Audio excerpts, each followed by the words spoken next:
పీకే ఇటు science and technology మంత్రి, వీడికి ఏ రకంగా గౌరవం ఇవ్వాలి? రోజు రోజు దిగజారిపోతాడు. ఈ గెలవటం కోసం కులాల మధ్య మతాల మధ్య గొడవలు పెడతాడు.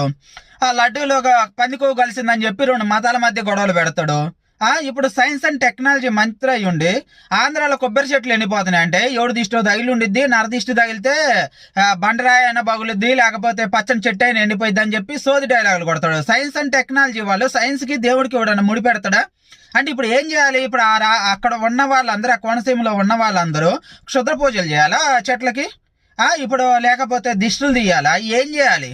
ఏం మాట్లాడుతుంది ఈడు అసలు? నరదిష్టి తగిలింది అందుకే ఎండిపోయినాయి. సైన్స్ సంబంధించినోడు సైన్స్ పరంగా అక్కడ ఏం జరుగుతుంది ఏందని కదా మాట్లాడాలి.